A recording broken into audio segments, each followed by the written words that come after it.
Hey everyone, this is Rousador's Pokemon Shenanigans, and today we're introducing yet another series onto the channel.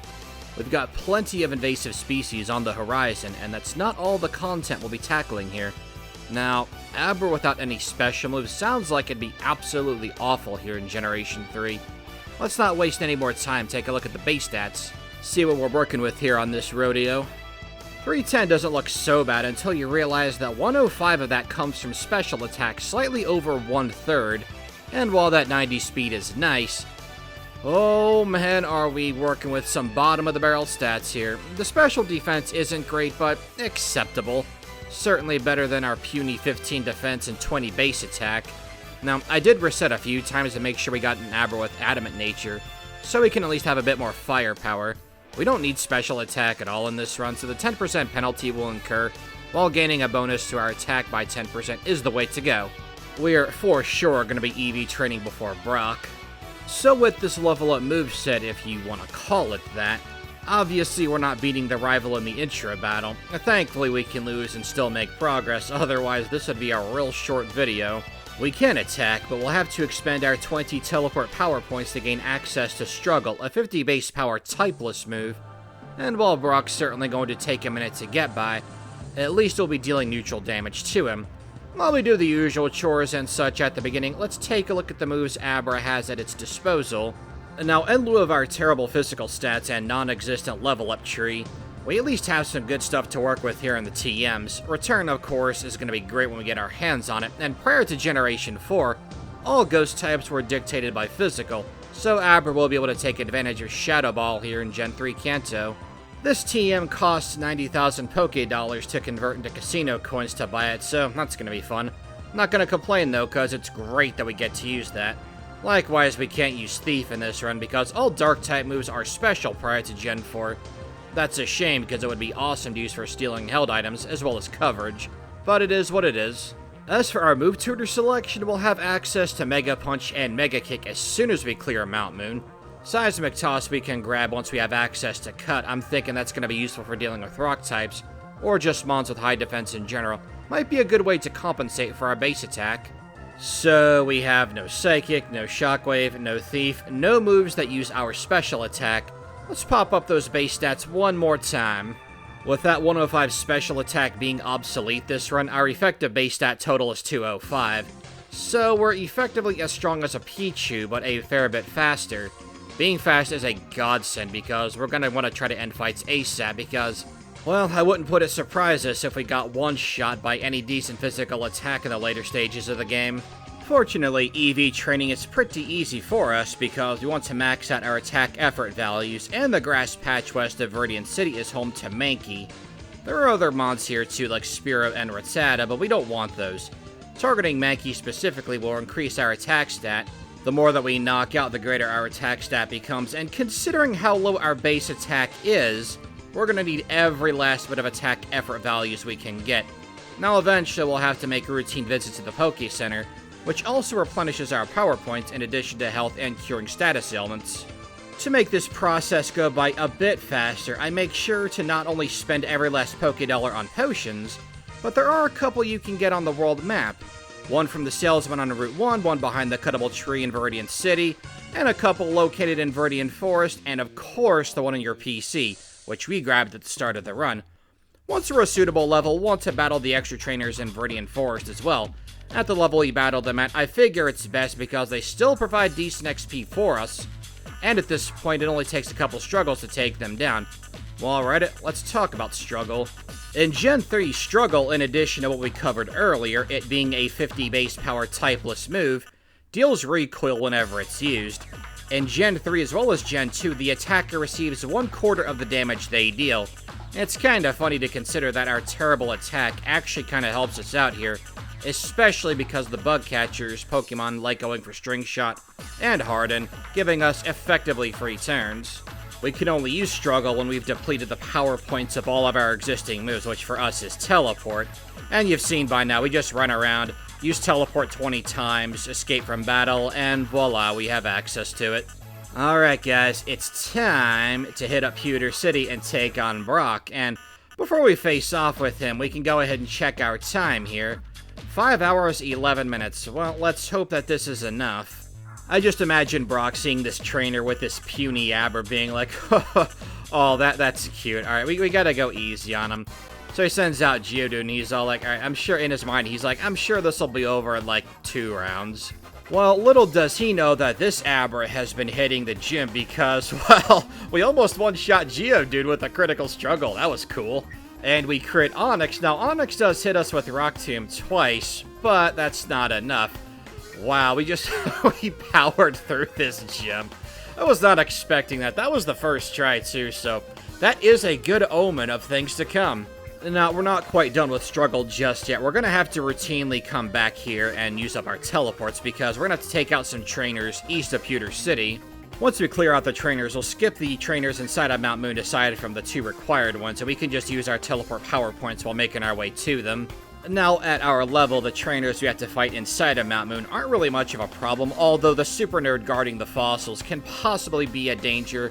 He has a Grimer who knows poison gas, and a Coughing who knows smog, which has, I think, a 40% chance to poison. Well, even if the upcoming fight does take a few tries, there is some light at the end of the tunnel, because we're leaving Mount Moon, and because there are 2 move tutors out there who will teach us Mega Punch and Mega Kick, so just gotta get by this team of 3 right here. Starts off great with us 2-shotting Grimer and not being hit by poison gas. As Coughing comes out, Abra wants none of that. 1 critical struggle takes it down. Last is Voltorb, it goes for Screech, and it's an easy 2-shot. The only damage we took in that fight was from recoil, so that's cool.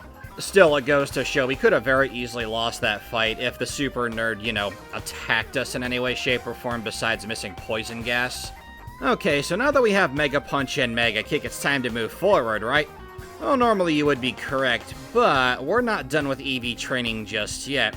Now, I don't mean we're gonna go get more attack effort values because we certainly don't need them anymore. Now, I want to get some in hit points and defense, because it never hurts to have that, and we could max out one or the other, but I figure it's best to do an even split, as evenly as we can anyway. Not only that, once we teleport back and finish up our training, we can clean out the trainers inside of Mount Moon, and then make our way to Cerulean City.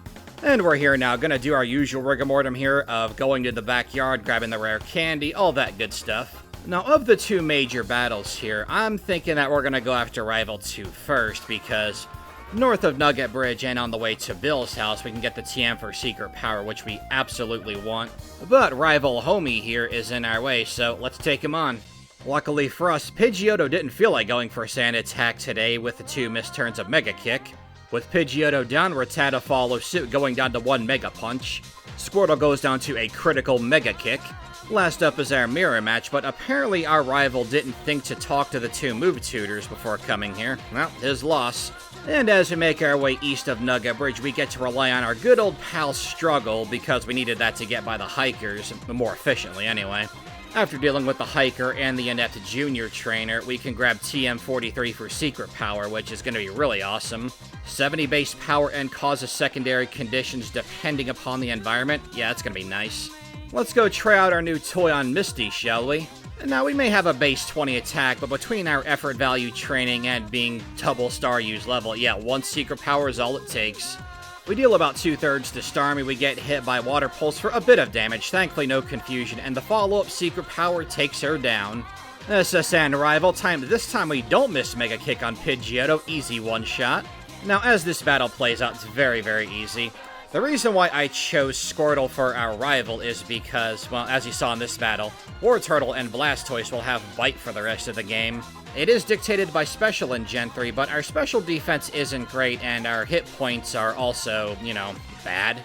I didn't think Venusaur would be a great idea because although there would be 2 Intimidate users, well, once we get Seismic Toss, that's where we're heading right now, by the way. That's not really going to be an issue, and with Venusaur, its only attacking move is Solar Beam, so we can just get around that with Seismic Toss Protect strats. As for Charizard, well, it's not as bulky as Blastoise, and it doesn't have a super effective move against us. It is very fast, and it could burn us with Flamethrower or Fire Blast. But because this is an Abra using physical attacks, I thought Blastoise would be the best fit, especially because of super effective Bite. Now, as we get Seismic Toss, this is pretty funny here, actually. Because as we're being taught by the move tutor here, I'm thinking about what to get rid of, and you would think Teleport, but I kind of like having it as a field move. It's very useful, makes things go by a little bit quicker. Yes, I was seriously considering getting rid of Mega Punch over Teleport, but I decided to get rid of Teleport. I mean, Mega Punch is a bit redundant with Secret Power, but it doesn't hurt to have that as a backup. It's funny too, because I went to the Vermilion Poke Center with the intention of teleporting, but ended up not doing it. Speaking of Vermilion City, it's time to battle Lieutenant Surge, and I don't think this is going to be very difficult, all things considered. Voltorb goes down to 1 Secret Power. Hey, 60 attack, not bad. That effort value training really paid off. Oh yeah, there's Pikachu. Obviously, that's a one-shot. This would actually be pretty challenging if this was Surge's yellow team with a level 28 Raichu with Mega Kick and Mega Punch, but it isn't. Thanks to Seismic Toss, Rock Tunnel is no issue with the mandatory hikers inside, so now that we're at Lavender Town, we're gonna beeline straight for the girl who gives us TM27 for return. With our Abra's friendship undoubtedly maxed out, Return is going to have a base attack power of 102, which, although we have a base attack power of 20, Return is dang strong even on our Abra. And I figure, hey, while we're at it, let's go berry picking west of Lavender Town, shall we? We have such goodies as a random encounter, a Rostberry, a random encounter, a Lepa Berry, another fun random encounter, a Lumberry, and now we can finally make our way west.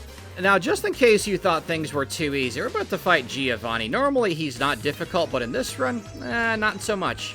Now, we do have Seismic Toss for Onix. That deals really good damage. In case you don't know, Seismic Toss deals our level in damage, so at our level, Seismic Toss will always deal 46.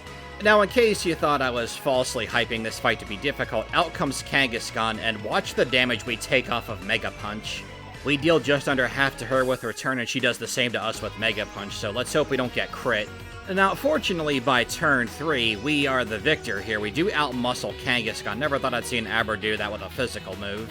Unfortunately, however, we've just been softened up a bit too much because Giovanni still has a Rhyhorn, and although we deal great damage with Seismic Toss, it's able to easily take us out with Stomp. We had a nice little undefeated streak going from the optional rival battle till now. Thankfully, Giovanni's Onix really doesn't seem to want to hurt this Abra, so it's Kangaskhan time. Whew, man, even Fake Out does a lot of damage. This time we get by Kangaskhan with most of our health intact, but she did hit us with 2 Tail Lips, so Rhyhorn's going to be dealing a lot of damage to us now. Oh yeah, if Kangaskhan actually attacked us with a Mega Punch, we would have lost this fight again. That wasn't as easy as it looked. We're just lucky that Giovanni kinda fights dumb in this first battle. All said and done, and with the Silph Scope in our possession, let's backtrack on over to Lavender Tower and take on our rival. And much like the fight on the SSN, nothing too interesting to talk about here, so let's discuss a bit of strategy, shall we? We don't have enough money to convert into coins for Shadow Ball, so we're gonna have to use Struggle to fight the ghosts here in the Lavender Tower. Oh, I bet you thought we were done with Struggle, but oh baby, were you ever ring-a-ding wrong. Well, one new addition to our rival's team is this Execute, and we do not one-shot it. And that was with Mega Kick, our strongest move. Still, I mean, it can't really do much to us. It did miss with Hypnosis, so it's still whatever. That's worth taking a mental note of, however. Now, in our quest to deplete power points and get 30 Pokemon so we can get the item finder to get leftovers, what better way to deplete our power points than going after Erica? She leads off with Victory Bell, so we're going to go for Return just to test out the damage, and almost a one-shot, that's awesome. It goes for Stun Spore, we have a Sherry Berry, and our ability Synchronize causes Victory Bell to get paralyzed. Erica heals, Seismic Toss does less than Return, kinda figured that would be the case. Now, Tangela has good defense, so I'm going to go for Seismic Toss here, almost a one-shot, and funny enough, Tangela going for Ingrain and Healing takes it out of healing range. We'll finish it off with Secret Power, and as Vileplume comes out, Seismic Toss deals great damage, she misses with Stun Spore, and we have a nice, clean, flawless victory against Erica. With the Rainbow Badge in our possession, I say it's time that we finish depleting our power points, and then heading back to Lavender Tower one more time, because again, we need to use Struggle to take out the ghost. We don't have nearly enough Poké Dollars for Shadow Ball yet. However, once we get through Lavender Tower, we'll have access to a lot more trainers, a lot more hidden items on the map as well, so we can more than make up the difference. Once we've dealt with the mandatory channelers, we can go ahead head up to the top, and you know what, while we're at it, let's go ahead and beat up Dead Marowak while we're at it. We don't need a Night of the Living Dead situation on our hands. All said and done, we'll go ahead and jump on over to Koga's gym, and you'll notice that we now have not only a new move, Shadow Ball, which is great for dealing with psychic types, but we have our final moveset for the rest of the run. What do you say we take these for a test drive against Koga, shall we? Against Coughing, we set up Substitute and Perfect because Coughing goes for Toxic, so it doesn't affect us. We deal great damage with Return, and we can tank a Sludge from Coughing with Substitute. That's awesome. Now, as Muck comes out and we hit with Return, I'm thinking, okay, to get it out of healing range with that damage, might as well go for Shadow Ball, but, well, I guess I got a pretty good Shadow Ball damage roll there because I ended up defeating the purpose of what I wanted to do. And things are taking a turn for the worse. As Muck continues to set up Minimize, it becomes much harder to hit. We do get Koga to use up some Hyper Potions, which is real nice, and we do get another chance to set up Substitute. And you'll notice that we're healing a little bit. That's because we have leftovers. I actually caught 40 Pokemon because I was considering getting the Amulet Coin because I really wanted Shadow Ball. Turns out I didn't need the Amulet Coin. Anyway, once we got blasted by Toxic, we were doomed. I mean, we're able to set up a Substitute against Coughing and block Smokescreen, which is fantastic. Unfortunately, however, as we take it out, our health is just getting chipped away too much. Okay, so our strat against Muck is to just go for Return and hope to heck we get awesome damage rolls. After that, should be easy. In our rematch with Coughing, things mostly go the same. He does destroy our Substitute with a critical Sludge, and as we set up Substitute again, that blocks Self-Destruct. Well, that was that was pretty darn lucky. Muck is a 2-shot. Thankfully, Minimize did nothing for him. Against Coughing, too, we set up Substitute to block Smokescreen, thankfully. We nearly 1-shot Coughing, Toxic is blocked, Koga heals, and we're able to 2-shot Coughing with double Seismic Toss. Wheezing comes out and destroys our Substitute with Sludge, but he doesn't have enough health to withstand 2 Seismic Toss. Seriously, Substitute is a lifesaver against Koga. Well, time to head on to Silph Co and battle our rival. Let's see how this goes. He has a much better team from last time, so I expect to lose this quite a few times. Now, the rival leads off with Pidgeot. Pidgeot does have Feather Dance, so best to go for Substitute, and just as we set it up, it does in fact go for Feather Dance, so that was the play. Return does a bit over half, and Pidgeot's Wing Attack unsurprisingly destroys our Substitute in 1 shot. With Pidgeot down, out comes Blastoise, definitely going for Seismic Toss. And if you thought Bite did a lot of damage, get a load of this follow-up right here. Bite Critical almost takes us out. I'm surprised that it didn't. Well, this doesn't look good. And thanks to leftovers, we do end up surviving Takedown from Growlithe with 5 health. The follow-up Seismic Toss takes him down. As Execute comes out, we'll go for Shadow Ball, not a 1-shot, and we do get paralyzed off a Stun Spore. And we survive a critical Confusion, that's nice. Execute goes down, but we have pitiful health for Alakazam. Fortunately for us, however, Alakazam's only attacking move in this fight is Future Sight. Wow. I can't believe we did that on our first try. Alright, Giovanni, you're up next. It's up to you to provide challenge for our Swole Abra. Against Nidorino, we'll set up Substitute. He goes for Horn Attack, whatever. We go for Return. That was risky because we can still get Poison through Poison Point behind a Substitute. What's that past me? You want to tempt fate with Seismic Toss? Well, at least we didn't get poisoned off of it. Seismic Toss does almost half the Nidoqueen. Thankfully, turn 1 she wastes with Tail Whip. Turn 2, however, she breaks our Substitute with Body Slam. Now we go for Shadow Ball. That does not make contact. Substitute against Kangaskhan, she goes for Rage. Turn 2, we attack, and she breaks our Substitute with Mega Punch. And from here, we take her out with 2 Seismic Toss. She only retaliates with a weak Rage. And as Rhyhorn comes out, we go for Seismic Toss, deals about half, and he thankfully misses with Rock Blast. Not a particularly dangerous move, but can be annoying. Well, the last thing we have to do here in Saffron is go after Sabrina, but considering that we have Shadow Ball, I think that her team's going to be really easy. And we have Substitute to block Venomoth's Powders and Supersonic. Speaking of which, setting up against Venomoth here eventually does break our Substitute with 2 Leech Lives. But it's a rather moot point. Sabrina does go to heal, but we're just dealing too much damage to Venomoth. And from here, well, I mean, are you surprised that we one-shot Mr. Mime and Alakazam with Shadow Ball? Not me. We'll cut straight on over to Cinnabar, and I'm pretty worried about this fight. Blaine's team is pretty good. They all have Fire Blast. Their physical moves aren't too bad either, especially Rapidash with Bounce and Arcanine with Takedown. And not to mention, both Growlithe and Arcanine have Intimidate, so Return is going to be virtually useless here.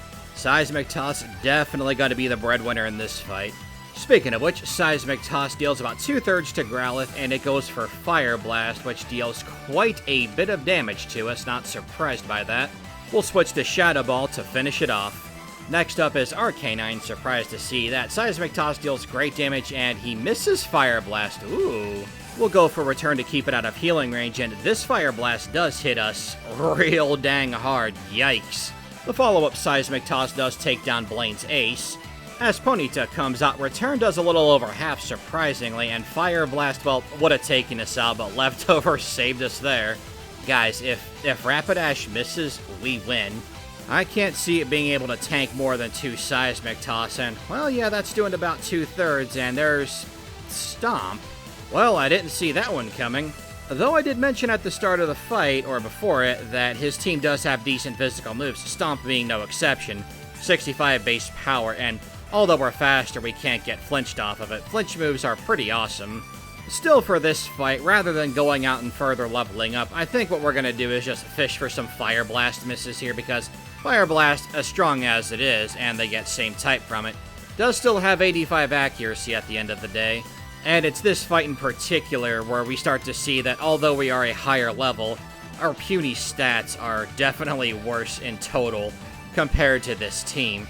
Koga, Silph Co rival, and especially Blaine have proven to be pretty difficult for our Abra. That said, it doesn't surprise me that Blaine has been the most difficult battle so far, because Blaine, at least in the challenges I run, tends to be the hardest in Fire Red because, again, his team is really good. Good moves, decent coverage, 2 Intimidate users, which cripples any physical attacker in a solo run. And what really interests me is that even though we get hit by Growlithe's Intimidate at the start of the fight, that Return still does a lot more damage than Seismic Toss. Our EV training really paid off, and of course Adamant Nature. I can't help but wonder if I have good attack IVs as well. Anyway, as for Arcanine, he misses the first Fire Blast. We go for Return to keep him out of healing range. The second Fire Blast does hit, though. As Ponyta comes out, we hit with Seismic Toss, we get hit by Fire Blast. We gain 2 hit points from our level up and from the leftovers, so let's hope that Rapidash misses. Well, we hit with Seismic Toss, and Rapidash goes for Stomp, and we survive with 1 health. I can't believe that just happened. I've said I can't believe quite a bit in this challenge like 3 times, but hey man, it's not my fault I can't believe it's not butter. So before we tackle the Vermilion City gym, we're gonna head over to the Savialis. I want to get the rare candy that's over there. In addition to that, there is a hidden PowerPoint up that we can grab as well. Now, during battle, you might have seen that we have quite a bit of PowerPoints in our moves. Our pickup army has been drowning me in the darn things, but you know what? I can never have enough of them. If we do cap out on our moose PowerPoints, we can always sell additional PowerPoint ups for 4,900 Pokédollars each. Alright, Giovanni, round 3. Let's do this. So we're going to set up Substitute on Rhyhorn here, and it's going to go for Scary Face because, well, there's a little quirk about Gen 3 because Gen 3 just loves status for some reason. Like, even if you're behind a substitute, the Gen 3 AI just can't seem to figure it out. Unfortunately, Nidoqueen got over her status-loving phase, and Earthquake unsurprisingly destroys our substitute. And you see me hesitate for a sec. I'm like, well, obviously Seismic Toss is going to deal more damage than Nidoqueen. She has excellent defense. And, well, Poison Point pretty much sealed our fate for this battle. But, Shadow Ball does a lot more damage than I thought it would. Interesting. As we try again, you know what we're going to do. Set up the substitute on Rhyhorn. Now, he could two-shot us with Earthquake, but rather than going for that strategy, Rhyhorn thinks that it's Halloween. It's a little out of season because he keeps making scary faces at our doll. Giovanni really needs to take that Rhyhorn to the Pokevet. And it turns out I was wrong about Return dealing less damage than Seismic Toss against Nidoqueen. Not going to bother with Substitute for Nidoking because obviously it's going to destroy it. However, we can take him out in 2 hits. Oh, you think I'm joking about Gen 3 loving status like Scary Face 1? I mean, look at our health. No way would we survive more than 1 Earthquake. But Giovanni must really train these Rhyhorns to work on their mean faces. How did this guy come to be the leader of Team Rocket again? Well, he's not anymore because we've defeated him. Well, before we can get to the Indigo Plateau, we got one more rival battle. Hopefully he'll be challenging. We go for Substitute against Pidgeot, but this time he's wasting no time with that status love. And as if to punctuate that point, we take a critical wing attack from Pidgeot. And though we survive the follow-up with 3 hit points, yeah, Quick Attack would take us out. Now, in our second attempt, I'm going to just outmuscle Pidgeot here, and, well, as we're about to finish him off, he sneaks in a Feather Dance, which drops our attack by 2 stages. Seismic Toss deals about 40% to Blastoise. It goes for Bite. Apparently with all its might, too, because critical hit, oh boy. Yeah, return deals way less damage, and we lose. Alright, looks like we got a heck of a fight on our hands. As we reset and try again, I figure, just like before, might as well just try to outmuscle Pidgeot here, which seems like a death sentence for an Abra, but I'm thinking the substitute is just a bit too risky because Pidgeot is very offensive here. It's not enough, though, it does go down. This time around, Blastoise leads off with Rain Dance. Interesting choice since he can two-shot us. Channeling that Team Aqua Spirit, however, cost him the battle. Unfortunately for us, however, Rhyhorn comes out next and is easily able to finish us off with Takedown. I remain steadfast and confident that we can pull this fight off here and now, and this attempt starts off awesome as we crit Pidgeot, although Feather Dance, not loving it. Still, we got full health for Blastoise, that's nice. Seismic Toss, Bite, yeah, that does almost half our health, yikes. And, love Rain Dance, do you, Blastoise? Now, as Rhyhorn comes out with our Seismic Toss damage, his takedown actually helps us out. That recoil, we know that well from earlier in the run, allows us to finish him with Seismic Toss. And with Rain up, Growlithe will go for takedown and miss. That's a 15% chance, by the way. Now, as Execute comes out, we're going to set up Substitute to block Stun Spore because, you know, he's got to get on that status train, right?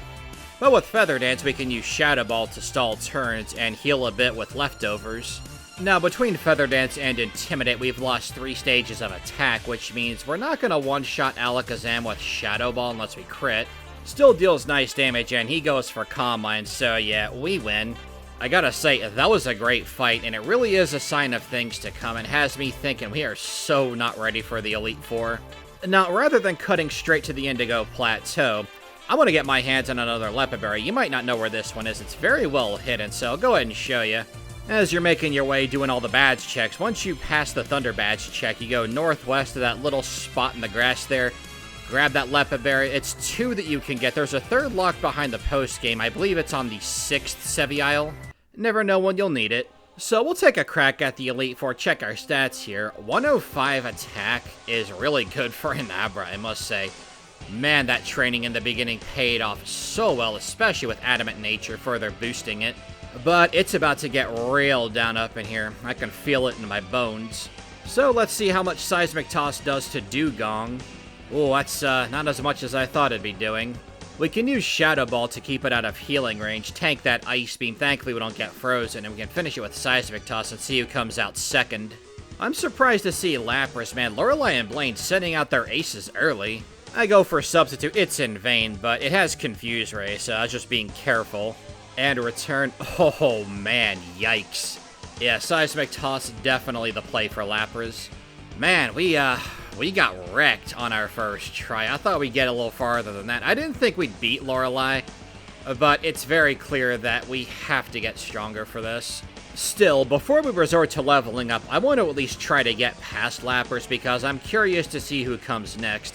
That'll help with some preparations and some strategizing.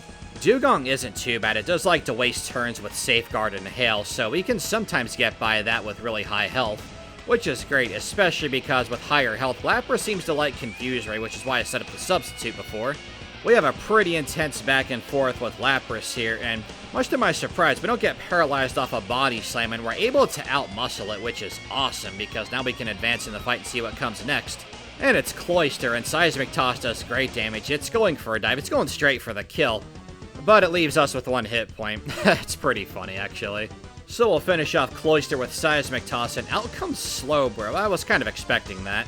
Shadow Ball does not too great. Ooh, yikes. Now, there are 2 excellent spots to make use of the Versus Seeker. Whenever you have to do long grinds like this, I like to go south of Fuchsia and battle the 4 trainers who are swimming and kind of circling each other. Oh, and make sure that you have Meowth with you for pickup, because getting rare candies shaves off quite a bit of time here. Now, we're level 81 at the moment, so if we got a few more, we have 11 right now, so if we got 8 more, that would be super. Once you're done with that group of 4, you fly over to Celadon, hop up on your bike, because we're going to go to Cycling Road.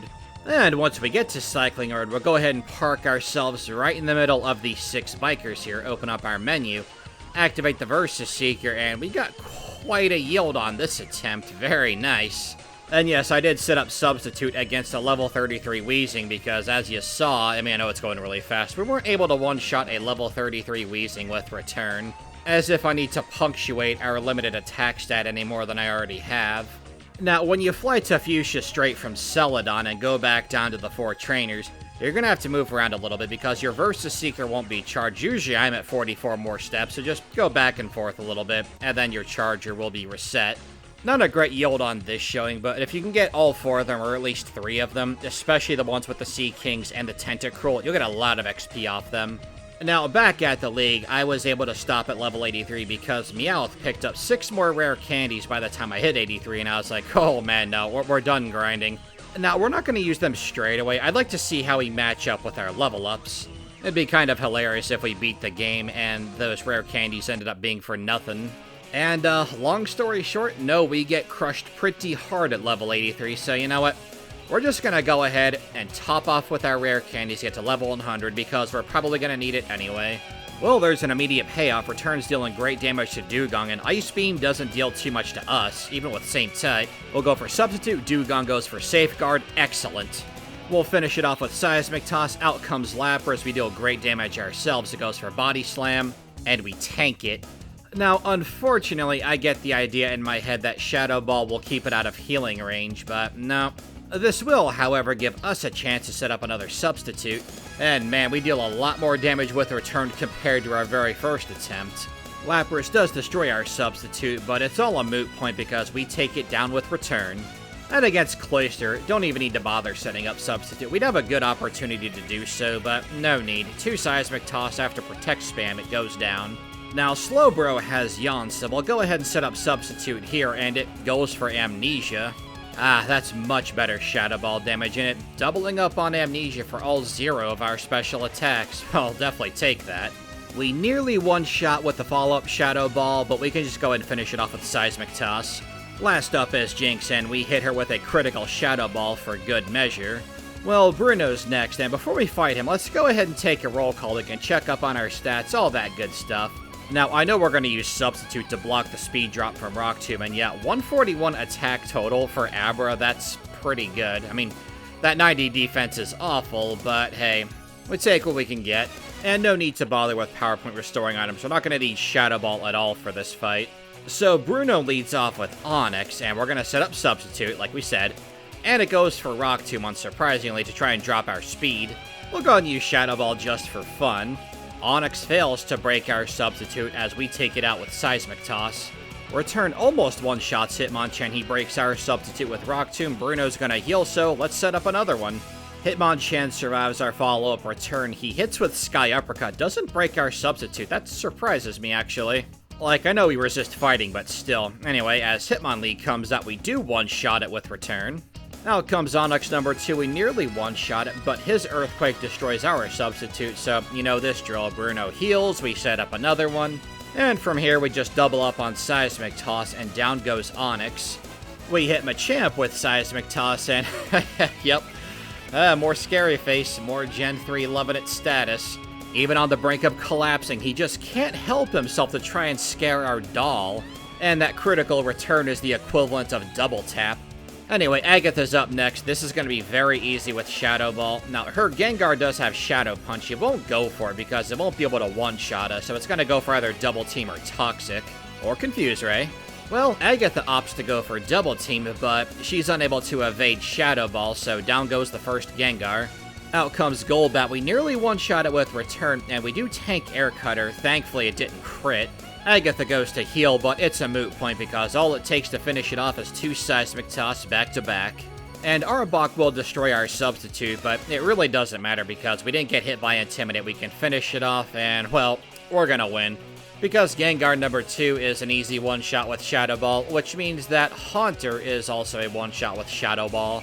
Now, Lance has the potential to be challenging. Gyarados does have Bite, and Hyper Beam will still do a lot of damage, and I suspect that Return won't deal a lot of damage to Dragonite.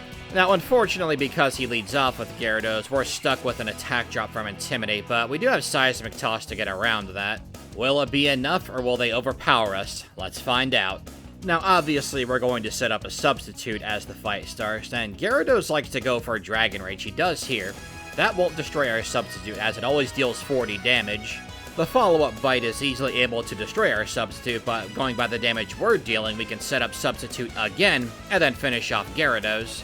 Now, I'm curious who he'll send out after Gyarados, and it turns out Lance sends out Aerodactyl second. Interesting choice.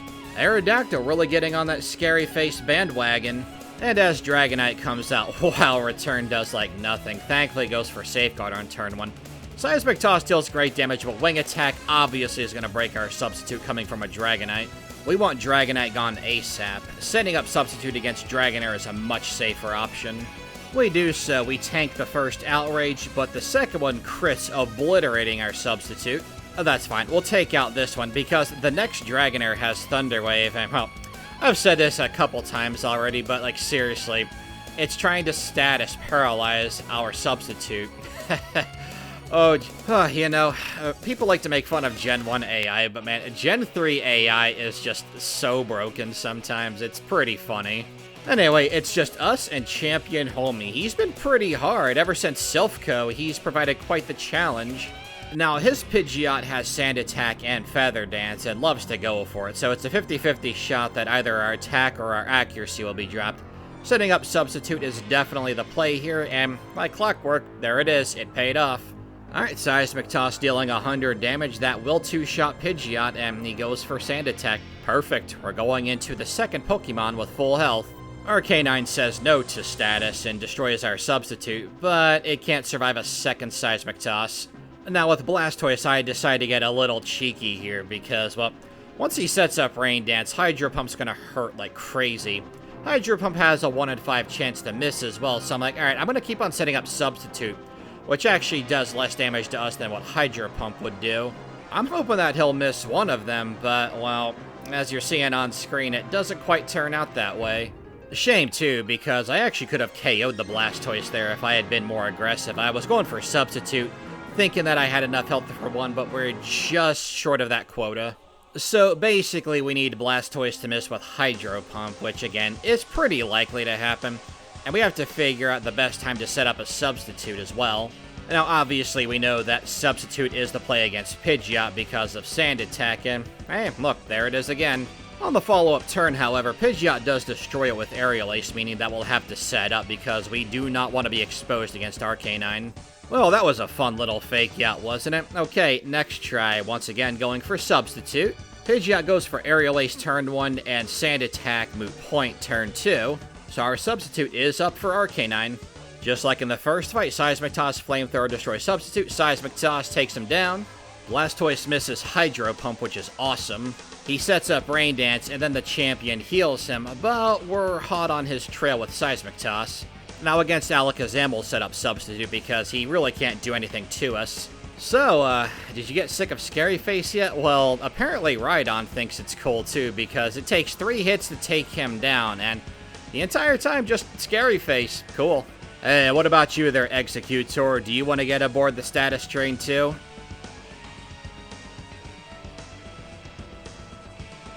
Well, maybe he did, but that critical hit, what a way to send off this awesome, super fun run.